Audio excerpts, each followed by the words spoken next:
Bonsoir, mes chers amis. En vous souhaitant une très bonne soirée, une très bonne santé et on va, Bezrat Hashem, aujourd'hui sortir d'Égypte. Sortir d'Égypte, non seulement comme va l'exprimer cette paracha de Beau qui a déjà des relents de Pessah, donc on parlera du Corban Pessah, les 3 dernières plaies qui aboutiront avec cette sortie tant attendue. Et je vous annonce un petit peu le programme, on va essayer de comprendre pourquoi on a découpé les plaies, 7 la semaine dernière, 3 cette semaine, quelle est la différence? Pourquoi cette répartition? Et surtout, on sait très bien, on n'a pas répondu à cette question, une question qui nous taraude, qui revient immanquablement chaque fois qu'on est confronté à ces parachiotes. Pour quelle raison il a fallu 10 et si avec une seule, et on aurait pu l'imaginer que Dieu aurait pu commencer par la dernière, puisque c'est celle qui va convaincre définitivement le Pharaon, alors on n'avait qu'à commencer directement par la dernière et on aurait peut-être évité des souffrances inutiles. Donc, il est évident que dans le plan divin, il y a un objectif, il y a évidemment un dessein à tout ceci, et c'est ce qu'on va essayer ensemble ce soir de découvrir, avec notamment une autre question aussi, et ô combien importante, même si, encore une fois, ça peut vous paraître extrêmement technique, à savoir finalement combien de temps on est resté en Égypte. Alors vous allez dire, mais il y a des chiffres, donc la Torah, et c'est surtout dans cette paracha où il y a un verset clairement qui nous dit qu'on est resté 430. Or, c'est la Torah, donc ça ne peut être que la vérité. On va essayer de calculer sous tous les angles possibles et on ne pourra jamais arriver à ce chiffre de 430. Surtout si on dit que, comme le verset va l'affirmer, et les années où ils ont séjourné en Égypte est de 30 ans et 400 ans. C'est impossible. Il ne peut pas y avoir, parce que si on compte les générations qui vont descendre, alors après, on parlera de 210, mais est-ce que c'est 210 l'esclavage ou 210 depuis le moment qu'ils sont descendus? Alors, donc, on va essayer de comprendre ensemble pourquoi c'est tellement flou, pourquoi on n'a pas un chiffre où tout le monde, sur lequel tout le monde va tomber d'accord, et enfin avoir, on va dire, les choses claires. Encore que ce verset est tellement problématique, rappelez-vous, lorsque le roi Ptolémée, comme c'est rapporté dans la Gemara et dans la lettre d'Aristée, le roi Ptolémée a voulu traduire la Bible, donc on est, parce qu'on en a déjà parlé, donc il a réuni ses 70 sages pour être sûr qu'il n'y avait pas de connivence entre eux, donc il les a séparés, il les a mis dans des salles bien distinctes, et on dit que précisément sur ce verset, Hachem les a inspirés pour qu'ils traduisent de la même façon. Donc, si il a fallu changer, modifier ce verset, c'est la meilleure des preuves qu'il y a un vrai problème. Alors, comment on dit le verset? On est donc au chapitre 12 de cette paracha, dans Shemot, où Moshav béné Israël, Hachel Yashevu Bemisraïm, et le séjour qu'ils ont séjourné, je traduis exprès pour être près du texte, Bemitraïm en Égypte, Sheloshim Shana, Ve'arba Meot Shana. Donc, clairement, 30 ans et 400 ans, 430 ans. Le verset suivant, Vahi miketz sheloshim shana verba meot shana, et ce fut au bout de 430 ans, Vahi be'etzem hayom hazeh, ce fut au milieu de ce jour-là, Yatseu kol tzivot Hashem me'eretz Misraïm, toutes les armées d'Hachem ont quitté la terre d'Égypte. Donc là, il n'y a pas, encore une fois, dans Tourloup, c'est clair, le chiffre est clair, c'est marqué dans la Torah, 430 ans.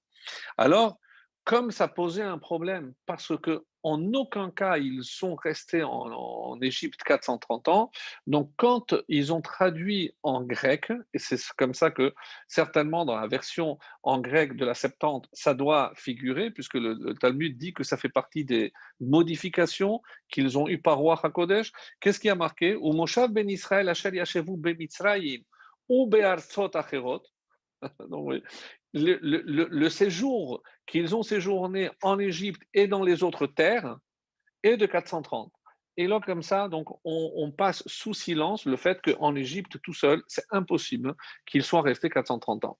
Donc, pourquoi pour la traduction, on a essayé d'arranger, et alors, et non, comment on arrangera ça? Donc, c'est la question. On aurait pu prendre une Bible en grec, et comme ça, on n'aurait pas eu ce problème. Mais évidemment, notre niveau, on va forcément essayer de trouver une réponse. Vous pensez bien à cette question. Donc c'est comme ça fait partie de ces modifications et comme c'est marqué, ou Béchar Aratzot, excusez-moi, le terme est dans le reste des terres. Donc, bon, ils ont eu quelques pérégrinations. J'avais dit Be'atzot Acherot, non, ou Béchar Aratzot, ça c'est le mot qu'ils ont rajouté.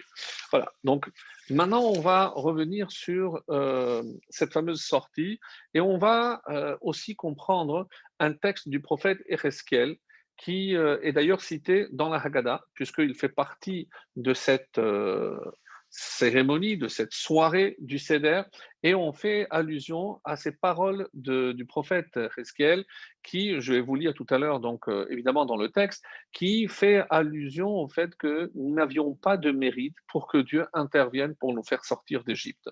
En effet, comment on dit que le peuple juif n'avait pas de mérite? Ve'at aerom ve'elia. Et toi, tu étais nu et découvert. Les Chachamim m'expliquent à quoi ça fait allusion. Ça fait allusion au fait qu'on n'avait aucun mérite parce qu'on n'avait pas de mitzvot. Alors ça aussi, ça pose un problème énorme. Pourquoi? Parce qu'on a dit que pour quel mérite, ou par quel mérite plutôt, on a pu quitter l'Égypte. Et lorsqu'on regarde les textes, ben, il y en a pas mal. Je vais vous les lire. Alors pourquoi? Parce que c'est comme ça que c'est marqué. Euh, Quels sont, on va dire, les facteurs qui ont fait qu'on a pu quitter l'Égypte? Alors, vous avez certainement en tête ce fameux Midrash qui dit parce qu'ils n'ont pas changé leur nom, leur langage et leur tenue vestimentaire. Donc, ça, évidemment, est-ce que ça suffit alors pour les faire sortir? On va voir que non. Et pour quelle raison? Parce que quand Dieu va leur demander de prendre ce fameux agneau, ce fameux 10 Nissan de la sortie d'Égypte de l'an 2448. Donc, on a dit qu'il a fallu leur donner un mérite à travers ce sacrifice. Mais il y a évidemment, conjointement à ce sacrifice, un autre mérite qui va aussi se rajouter, c'est celui de la Brit Mila. Et pour citer encore une fois le texte de ce fameux Yecheskel, donc on va les citer tout à l'heure, mais c'est d'ailleurs ces versets que l'on cite aussi lorsqu'on fait une Brit Mila. Va Omar Lach, et je lui ai dit, va Omar Lach, je t'ai dit, Bedamai Chayi, va Omar Lach, Bedamai Chayi. Par ton sang tu vivras, par ton sang tu vivras à deux reprises. Les Rahamnim disent pourquoi cette répétition? Parce qu'il y avait deux sangs, le sang de la Brit Mila et le sang de l'agneau pascal. On a l'impression ici que les deux sangs se sont mélangés, et c'est la question qu'on va essayer de traiter. Est-ce que si je dis qu'ils se sont mélangés, donc, est-ce que ça veut dire que la Mila a été faite le 14? Et pourquoi pas? Pourquoi pas? Parce que nous savons que lorsque on fait la Brit Mila, on ne peut pas bouger. Il y a 3 jours où on n'a pas le droit, parce que c'est dangereux, de se déplacer. Rappelez-vous cet épisode avec Moshe Rabbeinu, comment ça se fait-il qu'en apparence, il ait négligé la Mila de son propre fils parce qu'il avait une mission, que si jamais il avait circoncis son fils, ça aurait arrêté, ça aurait retardé sa mission de 3 jours, parce qu'on sait que pendant 3 jours, l'enfant peut encore saigner, donc il aurait fallu arrêter 3 jours, et donc 3 jours de souffrance supplémentaire pour le peuple. Donc il a fait son estimation, il a dit, eh ben, je retarde d'un Mila. Évidemment, ce n'est pas incompatible. La preuve, c'est que pendant les 40 ans de la traversée du désert, les Bnei Israël n'ont pas fait la Brit Mila. Comment le sait-on? Parce que avec Yehoshua, ils vont traverser la terre d'Israël. C'est vrai qu'on ne le mentionne pas et c'est dommage parce qu'on parle du 10 Nissan parce que c'est le jour où on a pris le Corban Pessah. Mais mes amis, quel est le jour où ce rêve, cette, on va dire, cette réalisation du rêve a eu lieu, c'est-à-dire ceux qui, encore une fois, avaient survécu le désert, le traversée du désert, et qui ont pu rentrer en Israël. Donc, comme le texte de Yehoshua nous le dit, on est rentré, on le dit, on est rentré en Israël le 10 Nissan, 40 ans exactement après. Donc, le 10 Nissan a commencé donc l'amorce de la sortie d'Égypte, et 40 ans plus tard, donc le 10 Nissan de l'an 2488, on a foulé, on a mis nos pieds sur la terre d'Israël. Alors, C'est comme ça que c'est marqué dans Yehoshua au chapitre 4, le verset 19. Veha'am alu min hayarden, et le peuple est monté du Jourdain, Be'asor la chodesh harishon, le 10 du premier mois. Et qu'est-ce qui a marqué juste après dans le verset, dans le chapitre 5? Vahika asher tamu kol hagoy lehimol, quand toute la nation a fini de se circoncire, vayeshevu tartam bemachane atrayotam, donc ils se sont installés à atrayotam jusqu'à leur guérison. Donc on voit bien que ici, on a attendu la guérison. Combien de temps? On va dire que c'est 3 jours. Et une fois qu'ils ont traversé, alors on dira après se sont préparés pour le Corban Pessah. C'est le premier Corban Pessah qui va être réalisé sur la terre de Canaan, en terre d'Israël. Donc, d'après cela, on a l'impression que si Moshe a fait, plutôt Yoshua a copié Moshe, donc on serait tenté de dire que finalement, donc, ils se sont circoncis le 10 parce que s'ils savaient qu'ils devaient quitter le 14, c'est-à-dire le 15 au soir, donc la veille du 15, donc ils ne pouvaient pas, au moment où ils allaient sacrifier le Corban Pessah, eh ben, faire en sorte qu'ils soient aussi circoncis, parce que sinon ça aurait retardé leur sortie de 3 jours, il fallait attendre. Alors, je vois euh, par rapport à vos réactions, oui, mais Hacham aurait pu faire un miracle de manière à ce qu'on n'ait pas eu à attendre ces 3 jours et ils auraient pu sortir directement sans, comme Dieu les a protégés tout le long des 40 ans, donc il aurait aussi pu les protéger et faire en sorte qu'ils ne saignent pas. D'où avons-nous la preuve que pendant aussi ces 3 jours, on peut saigner? Alors, il y a dans la Mechilta un texte fabuleux qui n'est peut-être pas assez connu. J'étais en train de rappeler les mérites par lesquels on a pu sortir d'Égypte. Et le premier à qui on doit notre sortie d'Égypte, eh ben, c'est Avraham Avinu. Oui. Et quelle action d'Avraham Avinu? Eh ben, c'est finalement la seule mitzvah qui lui ait été ordonnée par Hachem. On dit qu'il a fait toutes les mitzvot, mais sans avoir reçu l'ordre. Donc, on ne peut pas donner une telle valeur aux actions qui n'ont pas été ordonnées par Hachem. Mais la Mila, c'est Hachem qui lui a ordonné. Et qu'est-ce qu'on sait? Que pendant les 3 jours qui ont suivi la Mila, il était malade, il était fatigué, il attendait, mais il était un petit peu impatient de pouvoir accueillir des invités. Et que dit le texte? euh, Vayar, Vayaros Likratam, il a levé les yeux, il a vu, et il a couru vers les invités, vers ces 3 marchands, il les a pris. Hitril, comme ça dit la Mechilta, Hitril dam amila letaftef. Comme il s'est levé précipitamment et que la cicatrisation était encore en cours, donc on peut imaginer que c'était encore sans tous les pansements et toutes les techniques modernes que nous avons à notre disposition aujourd'hui, bien qu'il y ait encore une supervision, une surveillance un peu plus accrue les 3 jours qui suivent la Mila pour être certain qu'il n'y a pas d'hémorragie et autres. Donc, lorsque Abraham a couru, on dit qu'il a ressaigné. Et Amarlo Akadosh Baruch Hu lui a dit, Chayecha, par ta vie, chez Bisrutecha ani achus albanecha bishne damim, c'est que moi je prendrai en pitié tes descendants, tes enfants, bishne damim, par 200, ve'efra mison ehem, et c'est comme ça que je ferai payer leurs ennemis. Donc, extraordinaire ce midrash qui est cité aussi dans le midrash Tanchuma par rapport à ce mérite extraordinaire de Abraham qui, par ce sacrifice de sa Mila, eh ben, ses enfants, ses descendants, par la Mila qu'ils feront, auront le mérite de sortir d'Égypte. Donc ça, c'est par rapport à Abraham. Mais certains disent aussi, c'est par rapport à Yitzhak. Quel a été le geste que Yitzhak a été prêt à faire? Bien entendu, c'est la Hakeda. Ça restera au sommet de sa carrière, la carrière de Yitzhak, bien sûr, c'est le fait de ne pas avoir hésité à se sacrifier sous l'ordre de Dieu, évidemment sous la main de son père Abraham. Et de la même façon que par rapport à Abraham, il y a eu une mitzvah qui est celle de la Mila au moment de la sortie, par rapport au sacrifice qu'il a été prêt à faire, eh bien, nous aussi, on aura un autre sacrifice. J'ai cité, bien sûr, le Korban Pessah.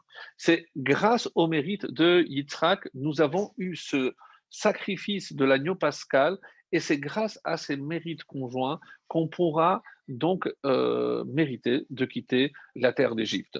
Mais ce n'est pas tout, parce que on dit que par rapport à tous les tzadikim de cette génération, on dit, comme nous l'avons rappelé, chez Loshinu et Shemam et Leshonam, qu'est-ce que ça veut dire qu'ils n'ont pas changé de langage?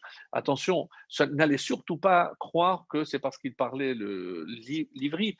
Non, Leshonam, c'est comment un juif fait attention à sa langue, préserve sa langue, bien entendu, c'est le Lashon Hara.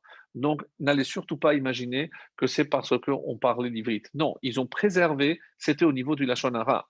Et lorsqu'on dit qu'ils ont préservé leur tenue, ne croyez surtout pas que, ben, est-ce qu'à un prisonnier, on leur demande si leur tenue leur convient? Vous imaginez que ce n'est certainement pas ce qui est dit ici. Alors, qu'est-ce que c'est la tenue? C'est la tenue, c'est ce qui nous cache. Autrement dit, on parle ici, et c'est comme ça que rapporte le Midrash Rabbah dans Vaikra Rabbah, Velo nimtza echad mehem parutz be'erva. On n'a trouvé aucun juif qui s'est laissé aller à la luxure, aux relations interdites. Donc, ils préservaient tous l'anida. Autrement dit, et c'est comme ça qu'il faut comprendre, mes amis, lorsqu'on dit que c'est les trois mitzvot essentiels, nous sommes en train de parler ici du Lashon Hara, évidemment de Nida, et le nom, c'est évidemment l'identité par rapport à ce que nous, on peut imaginer que ce n'est pas uniquement le prénom qu'ils ont gardé, mais c'est le nom, ils ont préservé le nom d'Hachem. Alors, vous allez me dire, oui, mais alors, il y a quelque chose qui ne va pas dans ce que vous dites, parce que si c'est vrai, comment expliquer qu'il a fallu faire la Mila? Et là, je vous dis, évidemment, mes amis, que si on est en train de dire qu'il n'avait pas de mérite, c'est que tous ces mérites, peut-être, n'étaient pas assez ou suffisants pour que Hachem puisse intervenir en leur faveur. Et c'est vrai qu'il y a comme ça, il y a un texte un peu dur, un peu difficile, parce que c'est comme ça que on comprend que les Béné Israël ont malheureusement cessé de faire la Brit Mila. Et pour quelles raisons ils auraient fait, pourquoi ils auraient arrêté de faire la Brit Mila? Alors, l'une des raisons qui est évoquée par le texte, c'est parce qu'il voulait trouver grâce aux yeux des Égyptiens. Donc, comme ça il est marqué, Vehayu le mishmeret, les fiches Hayu Israël bemitzraim, manichim et amila, ils ont délaissé la Brit Mila, kedel limtzochen bene hamitzriim, pour trouver grâce aux yeux des Égyptiens. Les fichar hafach libam lisno le'amo. Et quelle a été la conséquence? Hafar libam, Hachem a dit, ah, vous voulez trouver grâce à leurs yeux, vous voulez être bien vu par les nations, Hafar libam, nahafar ou, c'est l'inverse. Et quoi? L'isno leramo, eh ben, ces efforts se sont soldés par exactement l'inverse, c'est-à-dire la haine de ces nations qui nous ont accueillis. Mes amis, cette image reviendra tout au long de notre histoire. Chaque fois qu'on a voulu trouver grâce aux yeux, et c'est une expression évidemment un peu obsolète et désuète, mais c'est exactement ce qu'on a essayé de faire. Est-ce en imitant nos autres, et c'est comme ça qu'on va être mieux vu? Est-ce que c'est comme ça qu'on pense un seul instant qu'on on va éviter la haine, les actes antisémites? Ben, l'histoire nous a prouvé, hélas que non. Et j'ai vu passer, je n'ai pas lu la question, mais c'est vrai, parce que qui avait prévu justement cet écueil? C'est Yosef. Et Yosef avait imposé la Brit Mila même aux Égyptiens pour qu'il n'y ait pas justement quelque part ce regard vers un peuple étranger avec des lois bizarres, comme ça pour se fondre un petit peu dans la masse et qu'il ne soit pas vu un petit peu de manière ostentatoire, de manière à ce que vraiment c'est l'étranger qui ne veut pas se mélanger à nous. Alors, c'est comme ça que c'est rapporté dans le texte. Et alors, voici ce qui va être rapporté par le Midrash Lekartov. Et l'une des raisons pour laquelle on dit Kol arel lo yochalbo. Attention, à tel point que si on n'est pas circoncis, on ne peut pas manger. Si on n'est pas circoncis, on ne peut pas sortir d'Égypte. Si on n'est pas circoncis, on ne peut pas manger l'agneau pascal. Et maintenant, tout ce que je suis en train de vous dire, et rappelez-vous, c'est que pour essayer de comprendre à quel moment ils ont fait la Mila. Donc, si je dis qu'ils ont fait le 10, comment je peux expliquer que les sangs se sont mélangés? Eh bien, j'ai peut-être assez de preuves pour dire que même 3 jours après, il y avait peut-être aussi des saignements, et ça ne veut pas dire que les sangs se touchaient, parce que c'était, on va dire, un à la suite de l'autre, même si c'est le 10, c'est au moment où j'ai pris l'agneau, j'ai pu faire la Mila, ou au moment où j'ai sacrifié l'agneau, j'ai fait la Mila. Donc, les deux versions, et pour l'instant, j'ai plus tendance à avancer la thèse qui dit que ça a eu lieu le 10, et comme Moshe Rabbeinu, comme Yehoshua nous l'a prouvé, mais la Mechilta dit non, pas du tout, parce qu'il y a marqué Ve'aya lachem le mishmeret, donc pour que ce soit une protection pour vous, c'est-à-dire qu'il fallait que cette protection ait eu lieu en même temps. Donc c'est comme ça qu'il va dire, et c'est comme ça que c'est marqué. Pourquoi on a avancé la prise de cet agneau 4 jours avant? Nous savons que on est sorti d'Égypte un jeudi, donc 4 jours avant, donc c'était le Shabbat. Le Shabbat, on a pris, et c'est pour ça qu'on dit le Shabbat Hagadol, une des raisons, parce que c'est un grand miracle, alors que aux yeux de tous les Égyptiens voyaient que les Juifs étaient en train d'attacher un agneau au pied du lit, qu'ils s'apprêtaient à le sacrifier, et Hachem, évidemment, a envoyé un miracle. Ils ont eu des ulcères, ils ont eu des maladies, et ils n'ont pas pu lever un petit doigt contre les Juifs. Aya, alors, Haya Rav Matia ben Harash Omer, voilà, c'est comme ça la réponse à cette question. Hare ou Omer va evor alayir va vehine ata aiter et dodim. Donc, j'avais dit que j'allais citer, ça c'est le verset de Yecheskel, donc on est au chapitre 16 et au verset 8. Qu'est-ce qu'il dit? Et je suis passé devant toi et j'ai vu que Aïter, que ton âge était celui des amours, l'âme des amours. Alors, on ne comprend pas très bien. Et qu'est-ce que c'est l'âge des amours? Et on expliquera dans la Gemara que c'était le moment où Hachem, par amour à celui à qui il avait promis que la descendance serait esclave en Égypte, mais que le jour arriverait où il devrait les faire sortir. Donc, par amour à Abraham, Dieu va intervenir pour les faire sortir. Donc, comme dit, chez Voato, chez Nishva, Kadosh Baruch Hu, Abraham. Donc, chez Igal et Banav. Donc, c'est grâce à cette promesse que Dieu avait faite à Abraham qu'il les ferait sortir d'Égypte. Et donc, ça, c'est par rapport à ce. Et qu'est-ce qui a marqué par la suite? Shadaim nachonu usarech timeach. Alors, ceux qui ont encore, même si ça fait déjà presque un an, mais bientôt dans 2 mois à peine, cette citation est rapportée dans la Haggadah, et c'est tiré toujours du prophète Yecheskel. Donc, on dit que Shadaim nachonu, tes seins s'affirmer. Donc, on parle de l'image d'une jeune fille qui commence à grandir. Usarech timeach, et ta chevelure a commencé à pousser. Ve'at aerom ve'eria, et toi tu étais nue et découverte. Et aerom, comme disent les Chachamim, mikol hamitzvot, tu n'avais aucun mérite, parce que même la Brit Mila, tu avais cessé de la faire. Ve'natan lahem akadosh baruch hu shte mitzvot, et qu'est-ce qu'Hachem a fait? Il leur a donné 2 mitzvot, donc le Korban Pessah et la Brit Mila. Donc, c'est dire que ces 2 mitzvot allaient de pair. Il fallait exactement que ces mitzvot aient lieu en même temps. Donc, on est en train de dire maintenant que, selon la Mechilta, qu'ils auraient dû faire la Mila le jour du sacrifice, c'est-à-dire le 14 et non pas le 10. Alors, comment on va s'arranger pour qu'ils puissent sortir? Eh bien, ça, c'est Akadosh Baruch Hu qui refait Chol Bassar, donc c'est lui qui guérit. C'est pour ça qu'on ne peut pas prétendre que c'était un argument suffisant pour prouver que forcément ils ont fait la Mila le 10. Donc c'est pas clair, donc sachez qu'il y a les deux versions.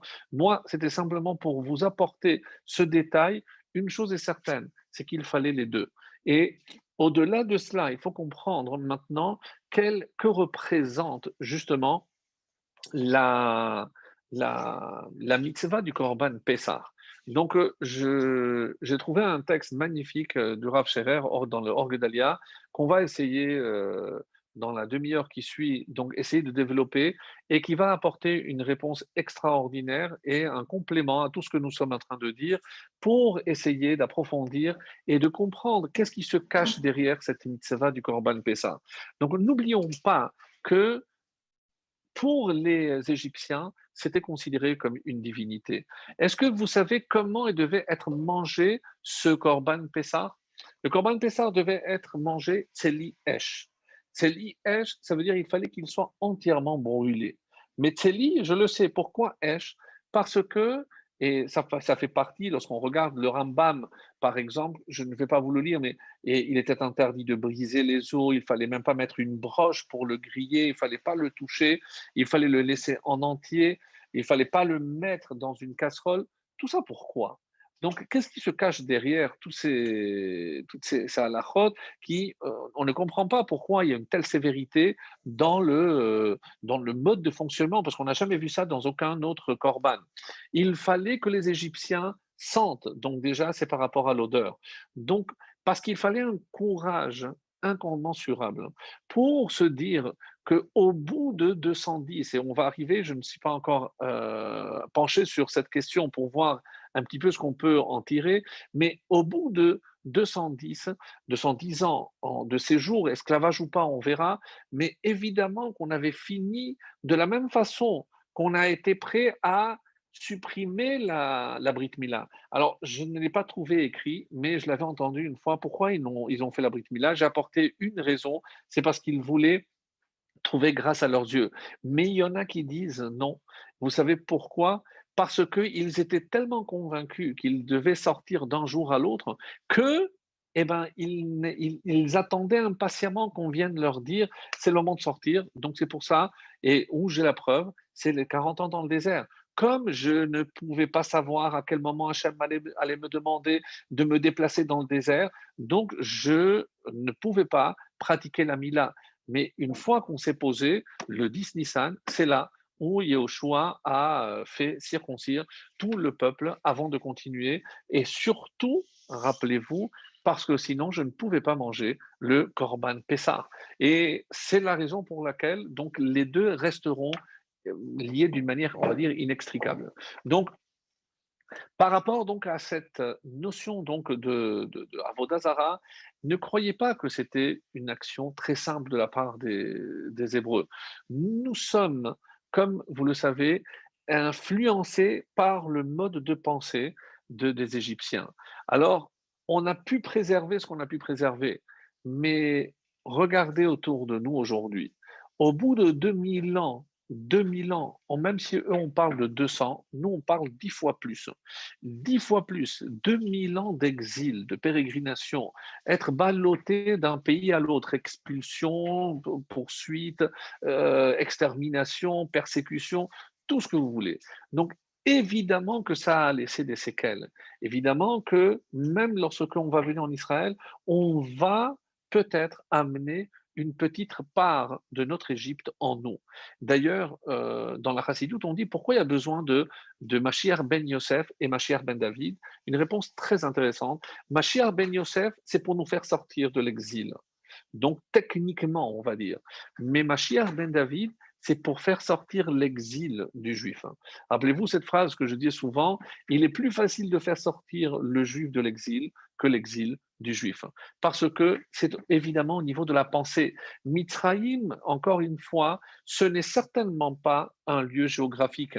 Et comme vous pouvez le constater dans le texte, regardez, au début, qu'est-ce qui a marqué? Moshav ben Israël chez vous, ben Mitzrayim, c'est-à-dire en Égypte, enfermés dans leur façon de voir les choses. Et quand ils vont sortir, Yatseu kol tzivot Hashem, me eretz Mitzrayim.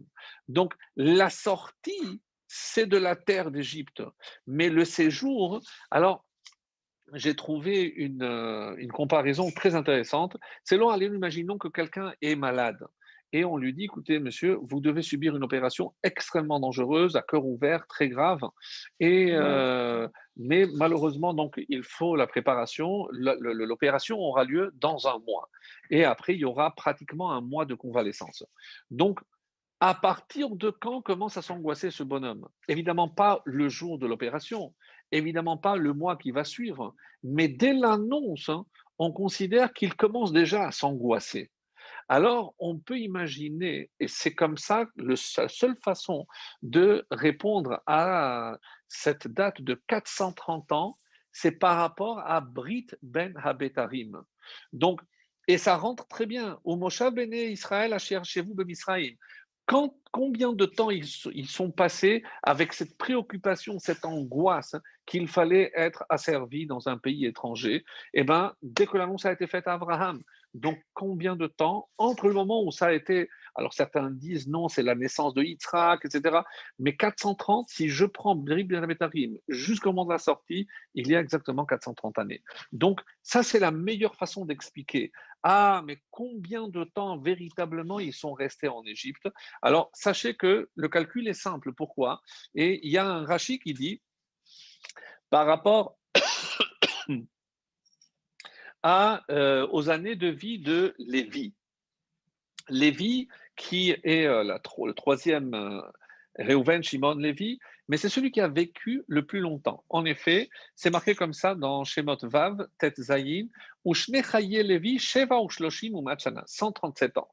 Alors, on ne connaît pas la date on va dire les années de toutes les tribus n'ont pas été citées clairement dans le texte.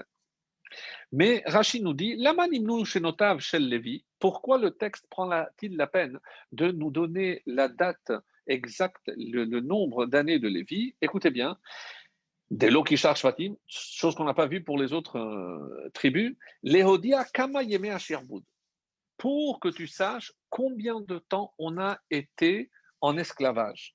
Chez Kol Echad min Ashvatim Kayam Lo Yasherboud. Il y avait une règle. Tant que les tribus étaient en vie, il n'y avait pas de shirboud, il n'y avait pas d'esclavage. Donc, si je dis que sur 210 ans, alors il est mort à quel âge? 137 ans. Alors il calcule. Velevi Erich Yamim al Kulam, c'est lui qui a vécu le plus longtemps. Et c'est pour ça qu'un Pérouche, le Pérouche Mizrahi sur Rashi dit Ushnot Levi, Misheyarad le Mitzrayim ad moto, combien d'années entre le moment où il est arrivé en Égypte et il est mort? Il dit 94 ans. C'est-à-dire que tant qu'il était en vie, eh ben, il n'y avait pas de Sherboud. Donc, si j'enlève 94, j'enlève 210 à 94, le 210, c'est depuis que tous les enfants sont descendus avec Yaakov. Mais je viens de dire que tant que Lévi était resté en vie, donc jusqu'à la fin, 94 ans, donc il n'y avait pas d'esclavage. Donc, il nous reste combien? C'est ce qu'il dit. Venimtsa shelo ayu yeme asherboud rak. Donc, je fais la soustraction, 116 ans.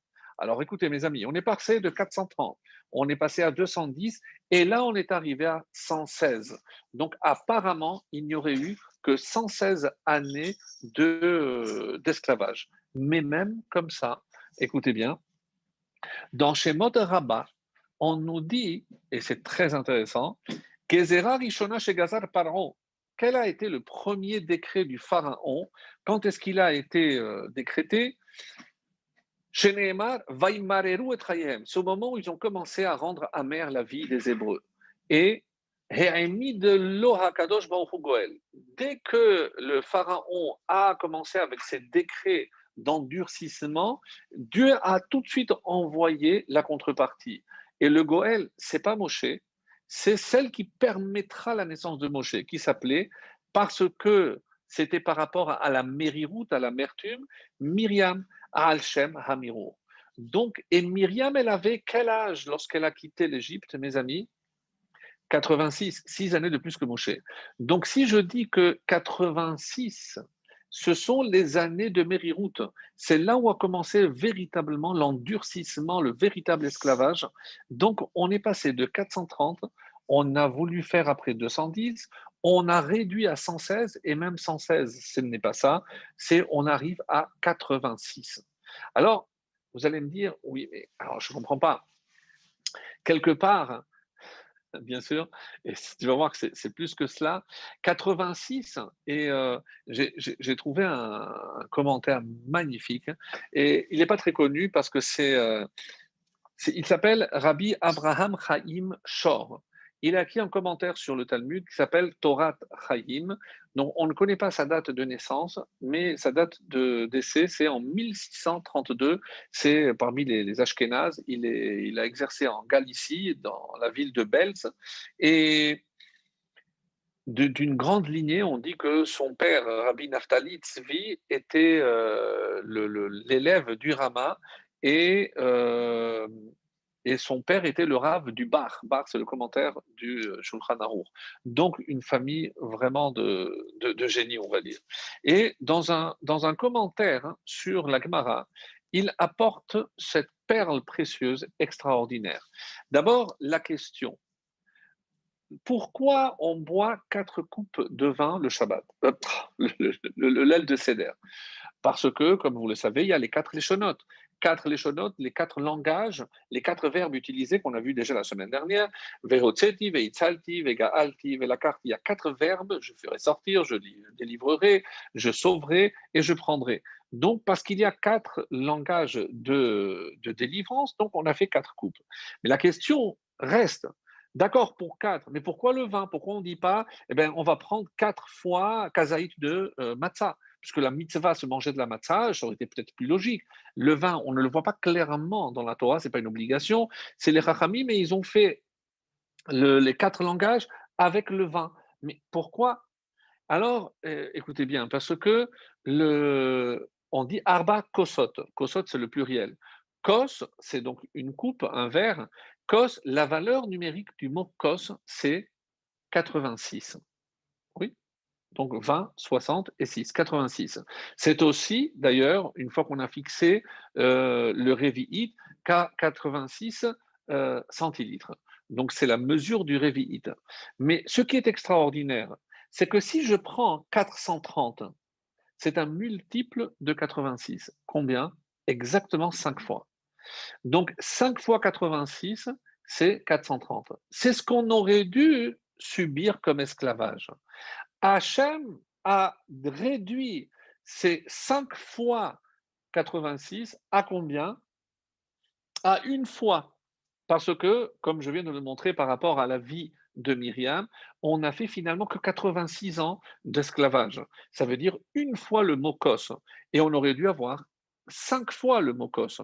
Donc si j'enlève un qui est effectif, donc c'est ce qu'on a vraiment enduré comme esclavage, donc il nous reste 4. Et pourquoi maintenant 4 fois kos?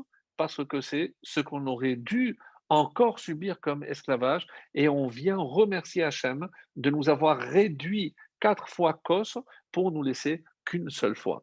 Alors regardez comment il le dit. Nixar al Israël, Sheyu Meshobadim Bemisraïm, 430 ans. Veikar Shiarboudam, comme on vient de le dire, c'était que Shmonim Veshesh, que 86. Nimtzach Hacher, combien il manque à leur esclavage, d'après ça, donc c'est un cinquième. Et c'est comme ça qu'il explique pourquoi on dit Hamishim, ils sont sortis, parce qu'ils sont sortis en n'ayant fait qu'un cinquième de ce qu'ils auraient dû faire. Donc une fois 86 au lieu de 5 fois. Et ça rentre très bien. Et c'est pour ça, maintenant on comprend bien pourquoi ils ont fixé que 4 kosot. Pourquoi? Parce que la gematria de kos, c'est 86. Et comme il manquait 4, donc les chachamim ont dit, maintenant on va prendre 4 coupes pour remercier Hachem pour ces 4 fois 86 ans qu'on n'a pas été. Vechamushim alou beni Israël, shelo ishtabedu el achelek hamishit, parce qu'ils n'ont finalement été asservis qu'un cinquième, c'est-à-dire une fois 86. Alors, il y a à cela donc un autre commentaire magnifique aussi du Chida. Le Chida, Rabbi Chaim Yosef David Azoulay, lui, il reprend un midrash que nous avions vu, je crois qu'on l'avait vu il y a longtemps, c'est lorsque Yosef veut annoncer à son père qu'il est toujours en vie. Alors, le texte dit qu'il a envoyé des hagalotes, et c'est comme ça que c'est rapporté d'ailleurs dans la Gemara, dans Megillah, 16b, là-bas on explique que qu'est-ce que c'est que cadeau comme cadeau, qu'est-ce qu'il a envoyé à part les charrettes, de quoi elles étaient remplies ces charrettes, et il y a un avis qui dit que c'était Yayin Yashan, qu'il a envoyé du vieux vin. Et un autre avis dira non, c'était, comme ça c'est rapporté, euh, Grissim shel foule. Donc, c'était des grains de foule, c'était des fèves. Donc, des fèves, des moitiés de fèves. Alors, le Chida essaye de comprendre, mais c'est quoi ce message? Quel est le message que Yosef, puisque on sait très bien que même Aïgla, parce que par rapport à Aïgla Roufa, donc la génisse à qui on brise la nuque, donc par rapport au dernier renseignement qu'ils étaient en train d'étudier ensemble, mais qu'est-ce que je vois? Et c'est ahurissant comment le Chida a trouvé cette correspondance, c'est que si je prends Yayin 70 avec Yashan, donc c'est le total de Yayin Yashan, c'est 430 ans. 430. Et qu'est-ce qu'il est en train de dire à son père? Papa, je sais que normalement, on aurait dû faire 430 ans en Égypte, mais je sais, et c'est pour ça que je t'envoie maintenant des bouts de foule. Foule, c'est des fèves. Donc, on dit que elles étaient entrecoupées des morceaux. Donc, papa, ne te fais pas de soucis parce que on ne va pas faire les 430 ans. Ah non, mon fils, non. Qu'est-ce qu'on va faire? Foule. Et la valeur numérique du mot foule, c'est 86. Comme si quelque part Yosef savait, mes amis, qu'il n'allait pas rester 430 ans, mais qu'Hachem allait leur rendre un miracle extraordinaire, à savoir qu'il allait réduire justement cet esclavage. Alors, ça c'est, on va dire, pour la partie technique. Mais mes amis, comment Hachem peut-il réduire? Lorsque on voit que si Hachem a décrété que quelqu'un doit souffrir, pour quelle raison Hachem diminuerait-il les souffrances de quelqu'un? Si on considère que Gamzou et Tova, que ces épreuves qu'on est en train d'endurer sont aussi pour notre bien, pas les conséquences, mais l'épreuve elle-même. Donc, au nom de quoi, eh ben, Hachem va-t-il diminuer, comme il l'a fait pour nos ancêtres en Égypte, la durée ou la dureté de l'esclavage? Alors, il y a une très belle explication qui se réfère au Chafetz Chaim. Un jour, donc, un monsieur est allé voir le Chafetz Chaim en lui disant: «Écoutez, je n'ai que des problèmes avec la parnassa, avec mon couple, avec mes enfants, je ne m'en sors pas.» Alors, le Chafetz Chaim lui a dit: «Est-ce que tu as pensé à un verset que l'on dit souvent?» C'est un verset des psaumes qui dit: «Ach tov vachesed yirdefuni». Seulement Tov, le bien, chesed et la bonté, yirdefuni, me pourchassent, me poursuivent. Alors il a dit, c'est curieux, pourquoi on utilise ce verbe, ils me poursuivent? Donc généralement, il y a une connotation, lorsqu'on poursuit, Vayirdof Mitzraïm, comme les Égyptiens qui ont pourchassé les Israël lorsqu'ils sont sortis, c'est une connotation négative. Donc c'est j'essaye de fuir. Mais si c'est du bien et c'est du bon, et pourquoi le texte utilise le verbe ils me poursuivent? Alors il a regardé avec des yeux un peu étonnés, il a dit: «Écoutez Rav, je ne vois pas pourquoi.» Alors il a dit: «Écoute bien ce que je vais te dire. De toutes les façons, il y a toujours quelque chose qui doit te poursuivre. Donc le roi David, qu'est-ce qu'il souhaite? Que ce soit toujours le bien et le bon. Autrement dit, la bonté, parce que ton lot de souffrance, tu vas l'avoir. Et c'est ça ce que les gens ne comprennent pas. C'est comprendre, mes amis, que forcément ce monde n'est pas un long fleuve qui coule. Non, on a forcément des épreuves, on a des souffrances, on a des difficultés, on a des contrariétés à surmonter. Mais, et c'est ce que nous enseigne d'ailleurs de manière magnifique le Zohar. Le Zohar nous dit la chose suivante: Vaimareru et chayehem, ils ont rendu amère leur vie. Écoutez ce Zohar parce qu'il est tout simplement ahurissant. Vaimareru et chayehem, hi Torah. C'est la Torah. Parce que Torah, c'est notre vie. Si la Torah, des fois, c'est difficile, qui a prétendu que mener une vie de Torah est quelque chose de facile? Des fois, c'est difficile, c'est amer. Je sais que le Shabbat, je ne peux pas tout faire. Je sais qu'il y a des restrictions que je m'impose parce que c'est la Torah qui me le demande. Donc, forcément, et c'est ça ce que le Zohar veut faire comprendre, c'est que tout ce qui est écrit au sujet de l'Égypte peut aussi se rapporter au sujet de la Torah. J'explique. Ba'avoda kasha, mais parce que c'était un travail difficile. Eh bien, c'est quoi kasha? C'est les kushiyot. Des fois, lorsque j'essaie de comprendre une sougya, un problème dans la Gemara, il faut que je me casse la tête. C'est un travail ardu, je dois me casser la tête. Bechomer, donc, et aussi avec du mortier.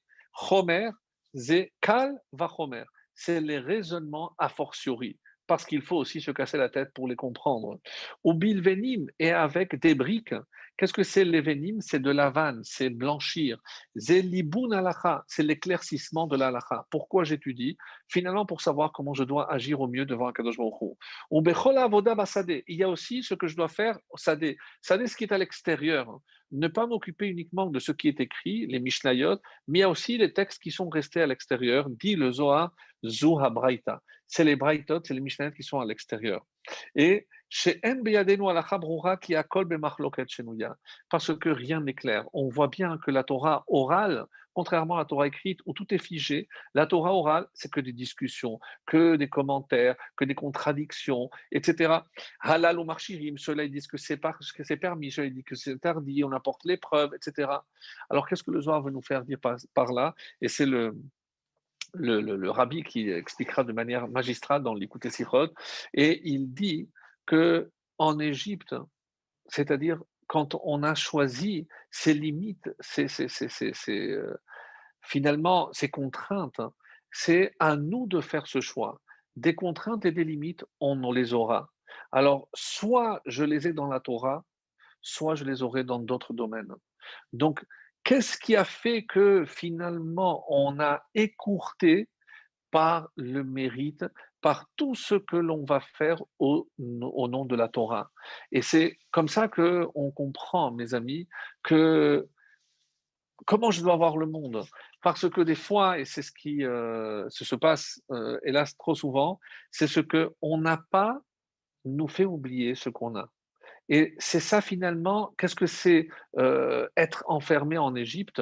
C'est voir toujours les manques, voir toujours et lutter pour ce que je n'ai pas, à tel point que je risque d'oublier de ce que j'ai. Et c'est pour ça qu'on ne peut, comme le prouve le Corban Pessah, on peut sortir que par le feu. Le feu, il est toujours en mouvement, il est toujours lahave, enthousiaste. Si je me laisse aller comme l'eau, quelque chose de calme, je ne peux pas sortir d'Égypte. Sortir d'Égypte, c'est se faire presque violence pour aller contre sa nature et aller au-delà, parce que c'est à moi de choisir les épreuves. Comme quelqu'un a dit, pourquoi certains se disent, mais je ne peux pas avoir trop d'enfants parce que c'est trop de préoccupations. Mais vous n'avez pas compris que le lot de préoccupations, c'est déjà fixé. Alors, qu'est-ce qui se passe? Si j'ai 5, eh ben, je diviserai ce lot par 5. Mais si j'ai un seul enfant, il va tout prendre pour lui parce que c'est déjà décidé. C'est ce que on essaie de nous faire comprendre ici. Comment réduire? Eh ben, et c'est pour ça qu'il y a une phrase merveilleuse dans le traité de Yoma, à la page 86a, on dit Gedola teshuva shemevia refua laolam. Dans cette période où on est tellement à la recherche véritablement de la refoua, mais de la refoua parce que, mes amis, la Géoula, c'est une forme aussi de refoua, parce que c'est la fin de nos mâles. Comme on sait que lorsque ils étaient Ben Chorim, lorsque les Ben Israël ont reçu la Torah, ils se sont finalement libérés de toutes les contraintes, mais libérés même du mal Hamavet. Donc, savoir que c'est à nous de choisir quel type d'esclavage on va s'imposer. Et le texte de la Gemara poursuit Va filou yachid she'asat teshuva, même s'il y en a un seul qui a fait teshuva. Mes amis, qu'est-ce que c'est teshuva? C'est faire des efforts dans tel ou tel domaine. On a parlé du lashon hara, on a parlé également de relations intimes, on a parlé de l'identité, alors à filou yachid she'asat teshuva, mochalimlo, donc tout lui sera pardonné, ou l'olam kulo. Nous, on se dit, bon, mais qu'est-ce que ça va faire si moi, je vais faire des petits efforts pour le Shabbat, dans l'éducation de mes enfants? Je sais que ça va coûter plus cher, mais je ferai le nécessaire pour leur donner une véritable éducation selon la Torah, dans un cadre qui convient évidemment à cela, pour qu'ils préservent leur nom, leur identité, c'est ça, garder le nom. Pardon.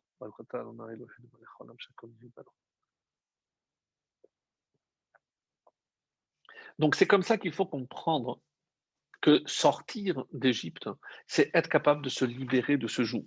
Alors, et pourquoi on continue à célébrer Pessah? Parce que ce, finalement, ce duel qu'il y a entre Galout et Géoula, ce n'est pas parce qu'on est sorti d'Égypte, c'est fini. Non, c'est pas un événement. La sortie d'Égypte est un ta'alir, est un processus qui est en cours, parce que chacun s'impose ses propres limites. Chacun doit sortir de ses étroitesses, de son Égypte à lui. Et c'est ce qu'il veut dire par là. Alors, des fois, on est tellement fermé côté roi qu'on ne le voit pas. Alors, à ce propos, il y avait l'histoire de ce pêcheur qui, chaque fois qu'il pêchait un gros poisson, eh ben, il le rejetait à l'eau. Une fois, deux fois, donc lorsque un autre pêcheur qui était à côté de lui a vu cette façon de faire très étonnante, et il gardait que les petits poissons. Alors, ne pouvant plus se retenir, il va lui demander, je dis, écoute, je vois depuis tout à l'heure, je ne comprends pas pourquoi tu relances, tu ne gardes pas les gros poissons, tu as plus à manger. Qu'est-ce qu'il lui a répondu? C'est parce que chez moi, j'ai des petites casseroles. Donc, vous imaginez que c'est pas, ça fait pas du tout rire, hein.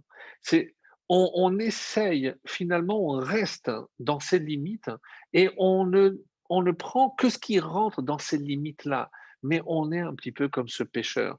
Donc, on voit avec cette étroitesse, hein, et c'est pour cela qu'on ne pourra sortir d'Égypte si on ne sort pas de cette étroitesse, hein. Un autre exemple aussi que j'aime beaucoup, c'est ce pauvre qui se tenait donc à la sortie d'une choule, il y avait plusieurs pauvres qui tendaient la main. Un jour, donc, un monsieur se va vers lui et lui dit: «Écoute, qu'est-ce que tu ferais si tu gagnais 1 million au loto?» Et il lui a dit: «Ben, je donnerais 10 000 à chaque pauvre, mais à une condition, c'est qu'il me laisse tout seul ici sur cette place.»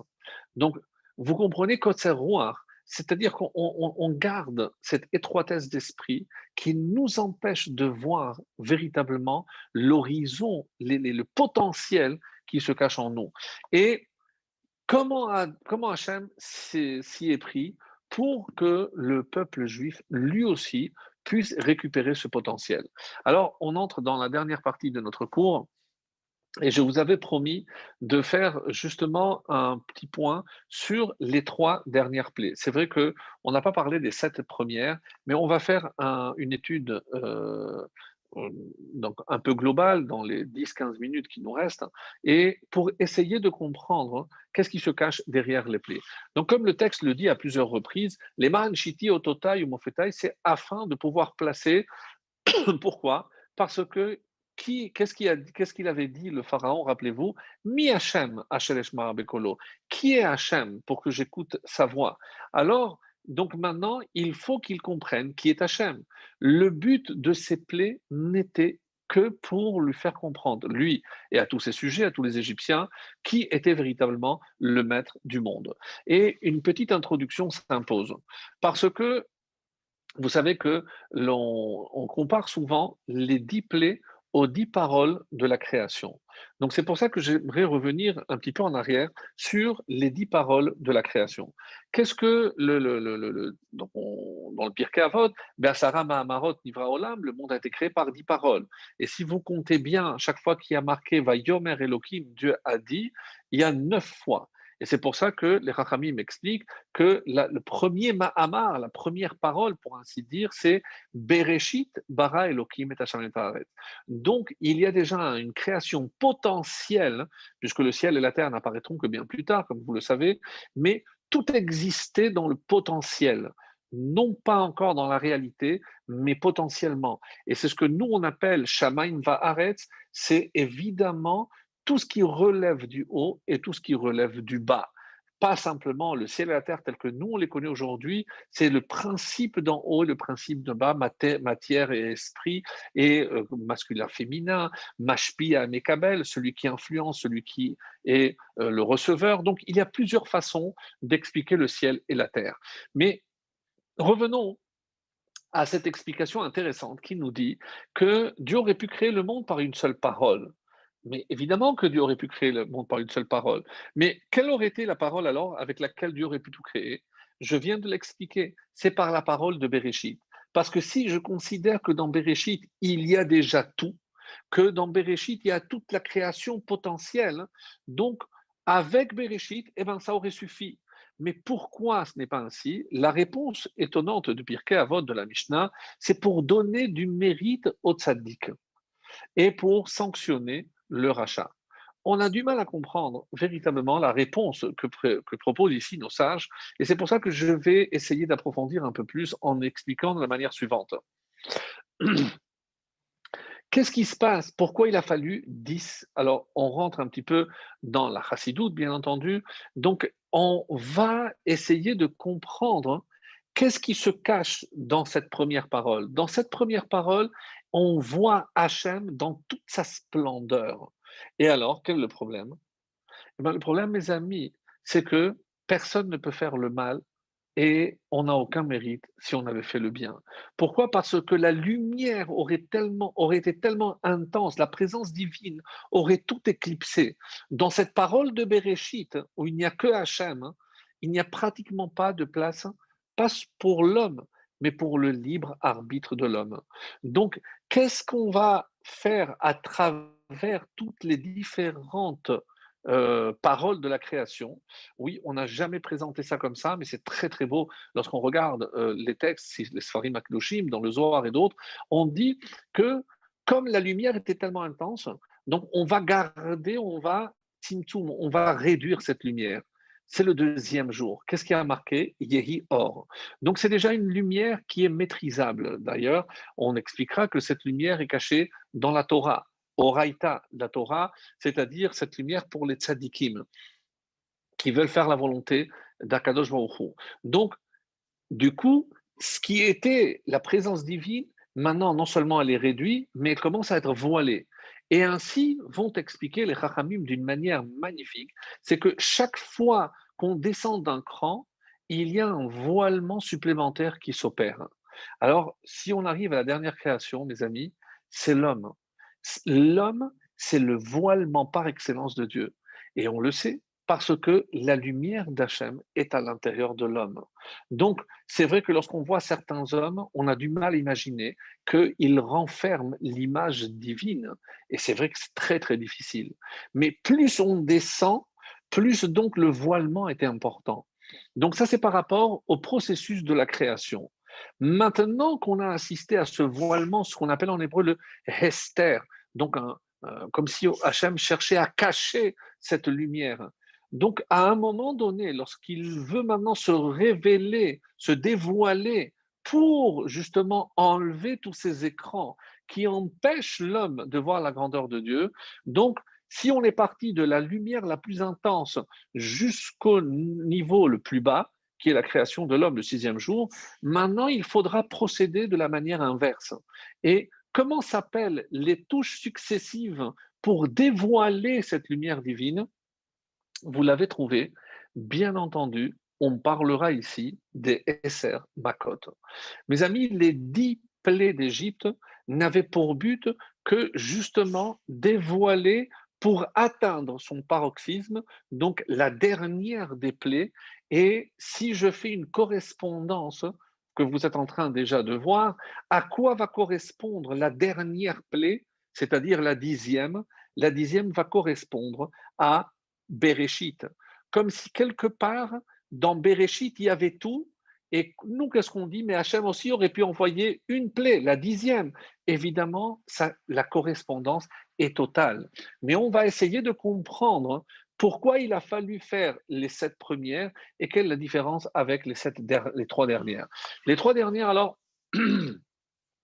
comme nous l'avons expliqué, les 3 dernières ne relèvent pas forcément d'un vécu, c'est-à-dire c'est au niveau de la pensée.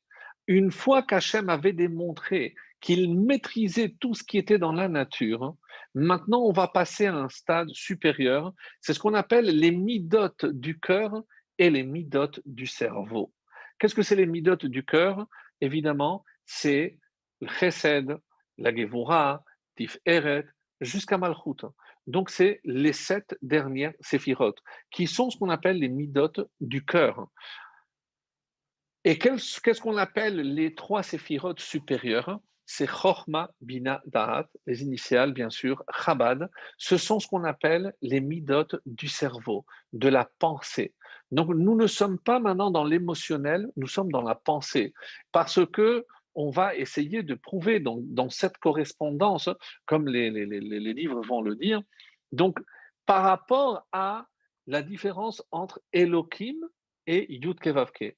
Elohim, comme vous le savez, c'est la même valeur numérique que Hateva, la nature. Pourquoi? Parce que c'est circonscrit par des règles. C'est Midat Hadin. Donc Midat Hadin est, il est écrit, mais d'où vient ce terme, ce nom d'Hachem Elohim? C'est composé de deux mots différents, mi ele. D'où je vois ça dans le prophète, c'est où marom ainechem, levez les yeux vers les hauteurs, ou mi bara ele, et voyez qui a créé tout ceci. Et si je prends mi et ele, donc si je les mets ensemble, j'ai le mot Elohim. Donc Elohim, c'est le créateur de tout ce qui existe dans ce monde. Donc même maintenant, c'est Samidat Din, parce qu'il y a des règles qu'il a imposées dans la nature, et donc c'est tout à fait logique. Mais maintenant, qu'est-ce qu'il n'avait pas compris le pharaon?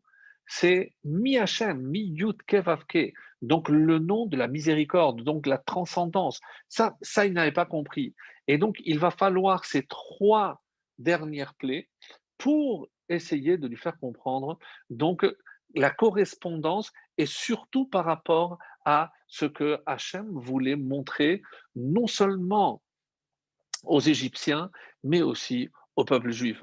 Parce que, mes amis, on va comprendre aussi des choses extraordinaires au niveau de ces plaies, pas simplement parce que, et c'est comme ça que c'est rapporté dans les textes sacrés, c'est que si les sept plaies, les premières, étaient comme une sorte de punition pour les Égyptiens, les trois dernières ne sont pas une punition. C'est pour leur apporter une dimension supérieure, supplémentaire, mais également au peuple juif parce qu'il faudra accéder justement à ce qui leur permettra par la suite de pouvoir sacrifier l'agneau pascal et d'avoir le mérite de sortir d'Égypte. Donc, j'ai commencé donc par cette correspondance. Maintenant, on va faire le processus à l'inverse. C'est Arbé. Arbé, donc, l'appeler des sauterelles. Alors, que représentent les sauterelles? Donc, vous allez dire, ben, c'est des insectes qui vont tout manger. Non. Arbé, lorsque j'entends, ça sonne curieusement comme harbé. C'est plusieurs, c'est la pluralité. On est ici dans la pluralité et dans la correspondance par rapport aux paroles de la création. Nous sommes le deuxième jour. Qu'est-ce qu'il y a le deuxième jour? Yehi Rakia, que soit le firmament. Et qu'est-ce qu'il y a eu le jour où Dieu a créé le firmament? Il a séparé les eaux d'en haut des eaux d'en bas. Donc il y a eu une séparation. Séparation, et c'est ça, Vihim Mavdil. Qu'est-ce que c'est le Rakia, le firmament? Pour séparer les eaux d'en haut et les eaux d'en bas. Il y a ici quelque chose de très très important. C'est que nous sommes en train de répondre à une question du Pharaon, mais pourquoi vous prétendez-vous être différent des autres? Est-ce que cette différence, et c'est pour ça qu'il va chaque fois se renseigner si chaque plaie a eu une distinction entre les Hébreux, les bénis Israël et eux-mêmes. Donc il avait du mal et il voulait comprendre, mais cette distinction, depuis quand Dieu a déjà opéré cette distinction? Et c'est à cette question qu'on va tenter de répondre pour lui montrer que Bereshit bara Elohim, c'est pour Réchit que Dieu a créé le monde. Et qui est appelé Réchit? C'est évidemment le peuple juif.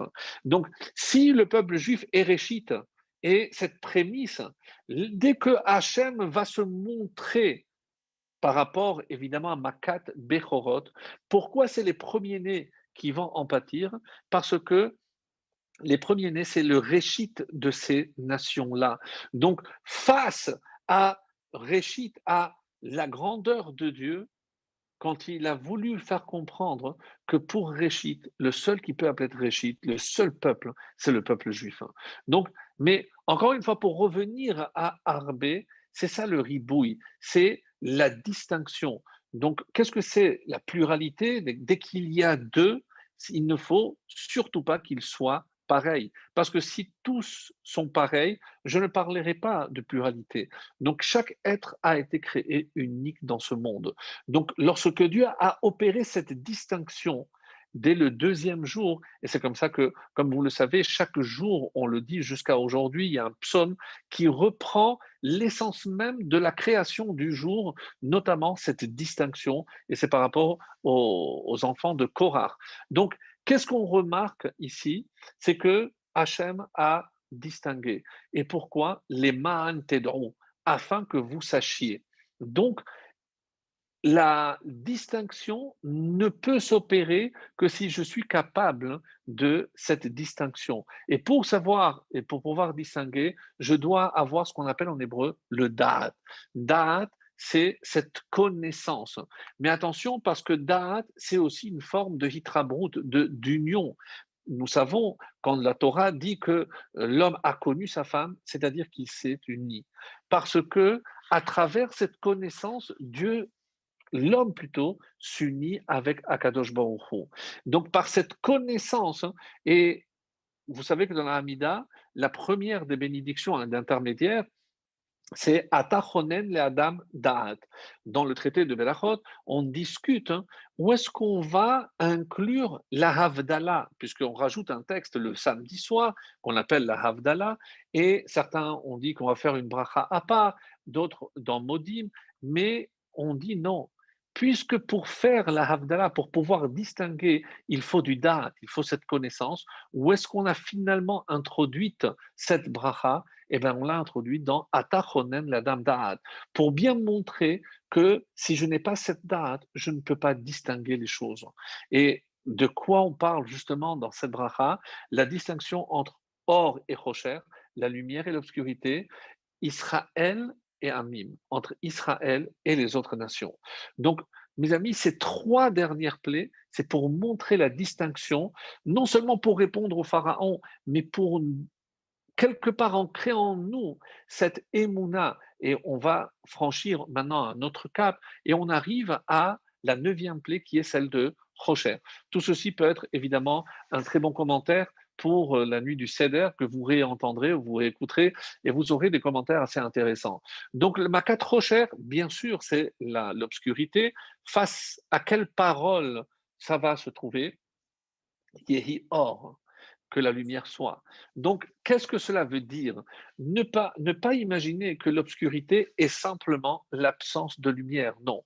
L'obscurité est une création en tant que telle. Vayamesh, donc il a donné une réalité concrète à l'obscurité.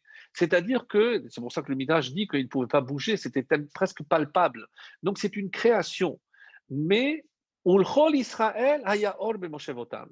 Expliquez-moi comment c'est possible que deux éléments aussi antinomiques que la lumière et l'obscurité puissent cohabiter ensemble. Comment, par rapport aux yeux, eux, ils voyaient et eux, ils ne voyaient pas? Comment c'est possible? Comment expliquer ce phénomène? Eh bien, il n'y a pas d'explication. Sauf si on peut évidemment essayer de pousser un petit peu, parce que grâce aux dates qu'ils ont acquis, donc maintenant ils ont, c'est le discernement pour savoir distinguer les choses. Comment on appelle le discernement, ce discernement? Bina. Bien sûr, je suis en train de faire le parallèle avec les trois dernières midot, les trois qualités de Dieu qui sont Chochma, Bina, Da'at. Donc on a parlé de Da'at, maintenant c'est Bina. Bina, c'est de Ben. Ben Or, la Rocher. Distinguer entre la lumière et l'obscurité. Qu'est-ce qui fait que moi je peux voir là où l'autre ne peut pas voir? Ce ne sont certainement pas mes yeux physiques. Qu'est-ce qui permet de voir la main de Dieu dans ce qui arrive? Il y a un seul mot, mes amis, c'est la émouna. Donc, qu'est-ce que cette plaie de Rocher? N'oubliez pas que plus on s'élève, plus on enlève un voile à la lumière divine. Donc, eux qui ne croyaient pas sont restés dans le Rocher. Mais il n'y a pas que. Parce que tous les Juifs qui ont refusé de croire ont dit qu'ils sont morts pendant l'obscurité. Est-ce qu'ils sont morts physiquement? Non. Mais on considère qu'un aveugle est considéré comme un mort. Donc ne pas voir la lumière, de quelle lumière? pas de la lumière divine. Donc, ne pas voir la lumière divine, est-ce qu'on ne peut pas voir ici par rapport à ce Negev? Et vous savez que ce terme qu'on utilise aujourd'hui pour parler de virus, Negev ha-corona, la plaie du corona, ben, dans les textes sacrés, on dit quel était le but des plaies. Pour les Égyptiens, c'était un nigouf, c'était une plaie, c'était une pandémie. Et pour les Juifs, c'était un ripouille, c'était pour les guérir. Donc, un même événement, un même élément peut être guérisseur, avoir des vertus thérapeutiques, alors que pour d'autres, ça peut les condamner. Donc, qu'est-ce qui manque? C'est cette émouna, cette vision que les peuples juifs ont acquise précisément dans la plaie de l'obscurité. Et c'est comme ça donc que pour voir, il faut la émouna. Celui qui n'a pas la émouna ne peut pas voir. Et mes amis, celui qui ne peut pas voir ne peut pas sortir d'Égypte. C'est tout aussi simple.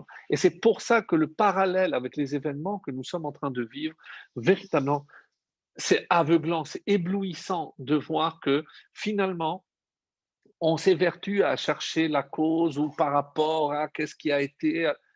Mais pourquoi refuser de voir ce qui se présente comme une évidence? Peut-être que l'homme est devenu tellement aveugle qu'il ne voyait pas la main de Dieu. Donc c'est comme si le monde était dans l'obscurité. Alors, je vais pour terminer, parce que là on conclut. Donc, nous arrivons à la dernière plaie. Et c'est, comme je l'ai dit, c'est Makat Bechorot. Makat Bechorot, c'est la mort des premiers-nés. Donc, il aurait suffi cette seule plaie pour convaincre le Pharaon de laisser sortir les Hébreux. Mais pourquoi non? Parce que vous avez compris que c'est un processus. Il fallait impérativement donc atteindre le niveau de la connaissance, parce qu'il y a Darat, donc c'est l'union avec Hachem. On a dit Bina, c'est le discernement. Et au-dessus, c'est la chorma. Qu'est-ce que c'est la chorma? C'est utiliser l'intelligence que Dieu m'a donnée. Pourquoi? Pour se convaincre que non seulement Dieu existe, mais qu'il dirige le monde.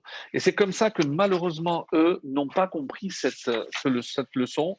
Et c'est ce que chez Hachem cherchait évidemment à leur faire comprendre à tout prix, à savoir que Hachem dirigeait le monde. Et chaque pas supplémentaire, c'est précisément pour ça. Alors, comme il y a marqué, alors si je trouve, Shakadosh Baruch Mehavet Kolabria. Non seulement que Hachem, il est à l'origine de toute la création, mais c'est évidemment lui qui dirige.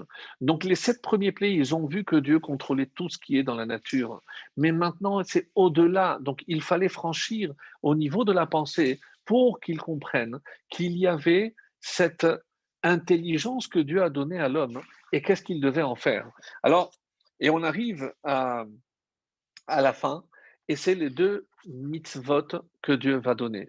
Les 2 mitzvot qu'il va donner pour concrétiser tout cela, et c'est évidemment la matzah, puisqu'il faudra, comme vous le savez, manger la matzah, et le korban Pessah.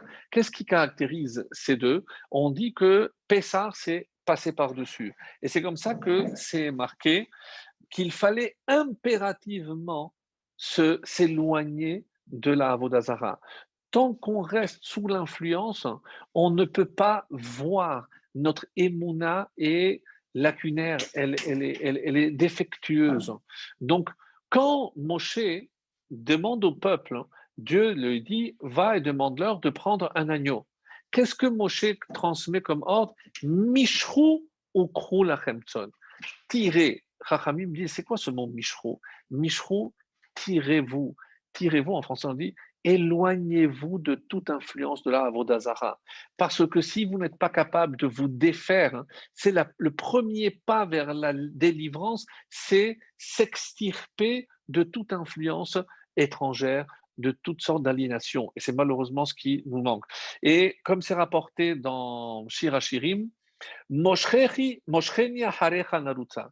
Moshcheni, tire-moi et on viendra, on va courir derrière toi. On dit Moshcheni c'est Akadosh Baruch Hu. On lui demande, tire-nous, aide-nous à sortir de la Avodah Zarah.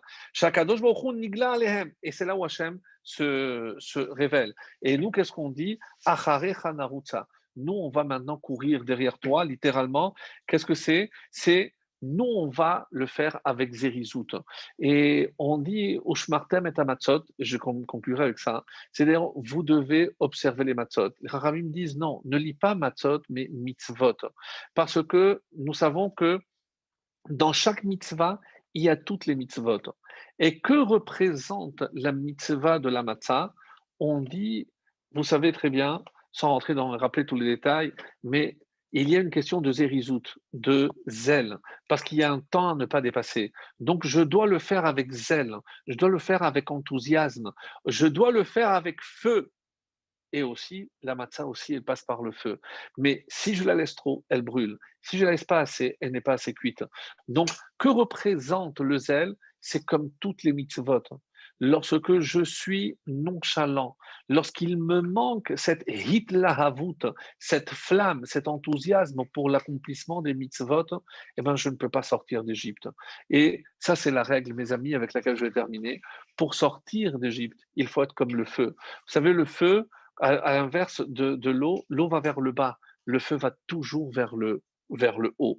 Mais plus que cela, pour que le feu tienne, il faut quelque chose de combustible. Et il est toujours en mouvement et il a toujours un appétit, il est toujours ambitieux, il veut toujours aller au-delà, il veut toujours faire plus, il veut toujours, eh ben, c'est ce feu peut-être, comme c'est marqué, à Esh, Tamid, à la misbéach tout kadbo. Ce feu, il doit toujours rester, il reste toujours une flamme sur le misbéach.